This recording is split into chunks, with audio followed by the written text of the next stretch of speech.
Hey, PT for Studio Live today. Now, it is recording day for my Song in a Week challenge. So what I'm going to be doing in this video is showing you how I set up to record. Now, I can't, unfortunately, record the entire session. That's going to be about 4 or 5 hours.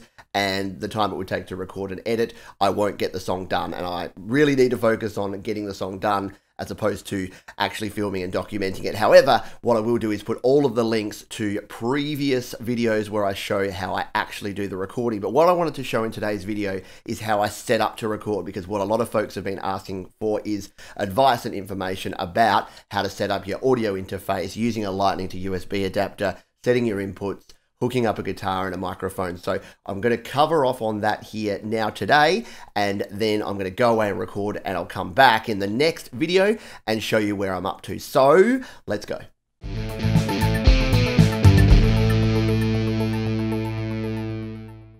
Okay, so let's dive in and take a look at the equipment that we'll be using to record here. So first and most importantly is my iPad here, which has my song and my scratch tracks, which you would have seen in the last video. I've also done some tweaks on my drummer track that you can see here, which I'll show you a little bit later as well. Second most important is our audio interface. So I'm kind of in love with my Steinberg UR12, which is this baby down here. It has a XLR input, it has a high Z or high Z guitar instrument input, separate input gain there. You can use direct monitoring, it can be powered by USB or by its own separate supply, so you can use a portable battery with it. It's very super flexible, so we'll be using that one to record vocals and guitars. Behind it, over here, we have a USB hub. Now, I did a video recently where I showed how a hub can be super flexible, because what I've got here is the hub is powered, so the hub's plugged into a power outlet, and then this cable here, which is a mini USB cable, comes out of the hub, and it actually comes around and goes directly into this next device, which is our Lightning to USB adapter. And this is a USB 3 to Lightning adapter, in fact, which has the added bonus of having its own charger port as well. So we can charge our device here while we're actually recording. So that is super cool and convenient there. We have, over here, I have my headphones. So these are my Sennheiser HD 280 headphones, my favorite headphones for both tracking and mixing and recording. And down here we have the slightly boring but very necessary guitar cable, and we have an XLR microphone cable as well. So that is our, put that button back there. So if you missed any of that, just to go through all of that again, we've got a powered USB hub that is plugged into a power socket. We then have our USB cable coming out of there into our USB 3 to Lightning adapter straight into our iPad. And what that means is that these 4 USB ports at the back here can now be used to plug in. And this is where our interface is plugged in. So the back of the interface plugs into one of these USB ports. And yes, it does mean we have 3 USB ports free. So if I wanted to grab my keyboard, which is over here, I'll show you in a moment, and play any MIDI tracks, I can do that as well. Haven't decided on this song if there will be any keyboard used at all, but if there is, I've got that option. I can just plug and play and be on my way. So that is it for the setup here. I'll come over and show you some of the instruments that I'll be using in this recording.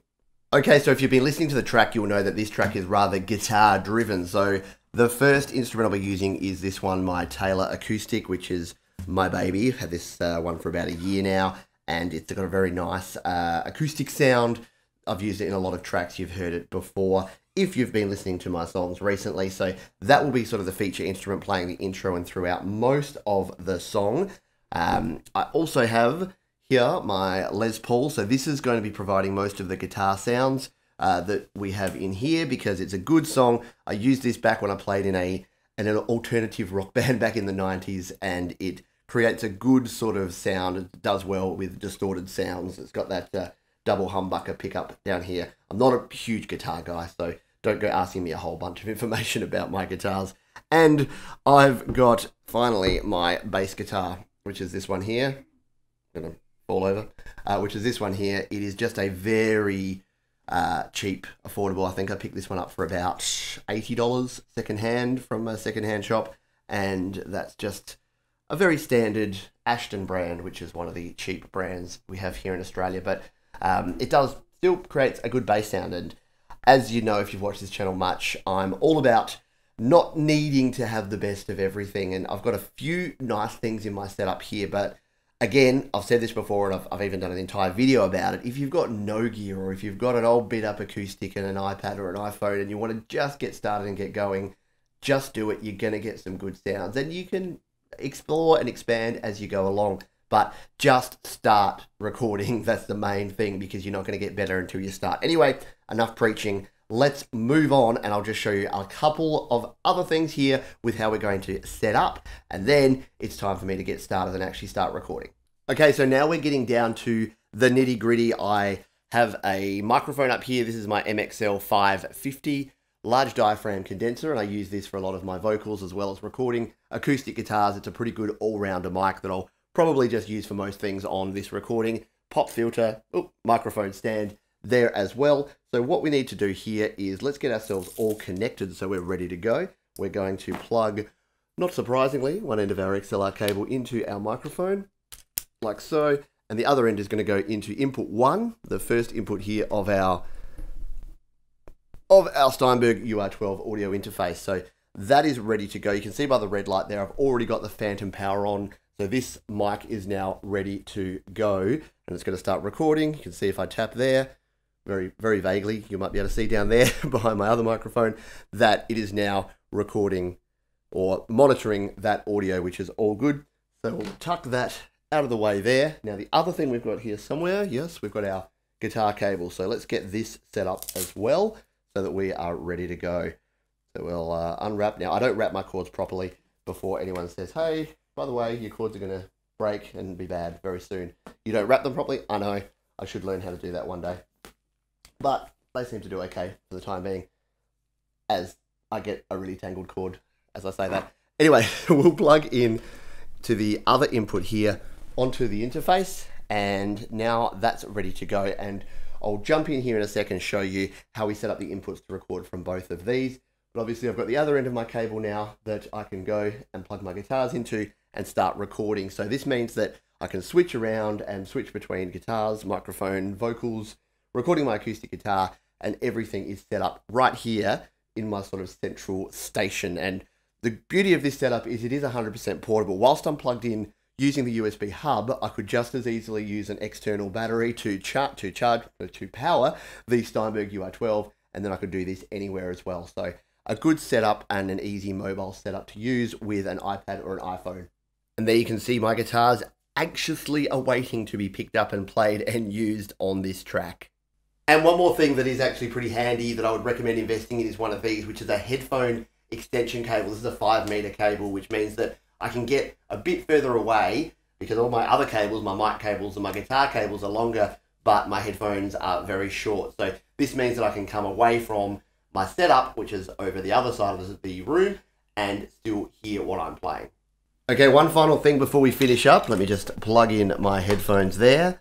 So one more thing is that I'll show you how in GarageBand we set up these inputs. So we've got the gain knob here for the microphone, and then we've got the gain knob here for the guitar, and they're plugged in and they're showing us input 1 and 2 in GarageBand. So let's zoom on into the GarageBand here on my iPad, and I'll show you what that looks like. Okay, so one final thing that I want to show here is now that we've connected our inputs over here on the interface, how do we actually set them to record here in GarageBand? So we're going to go to the plus button down the bottom here. First of all, we'll go and set up our microphone. So we'll tap on voice. And the first thing I like to do is change lead vocals to something like punchy presence, because lead vocals has a lot of delay and therefore some latency when you record vocals. It makes it hard to do. So it's already actually set to go here. Channel 1 is selected. If we tap on that, we can change that to channel 2 or stereo, but we want channel 1 or input 1 at the moment. And we can turn monitoring on by tapping on this one here. And now if we tap on our microphone, you can see that we are inputting there. So that is set up and ready to record now. We'll now set up our guitar. If we go again and press plus, we can now go to the amp, and we'll just select a clean amp for now. We can adjust these settings later. And to set up on here, we tap on this icon in the top left here. And now we can do the exact same thing. Channel here, we now want channel input 2, which is where our guitar is coming in on.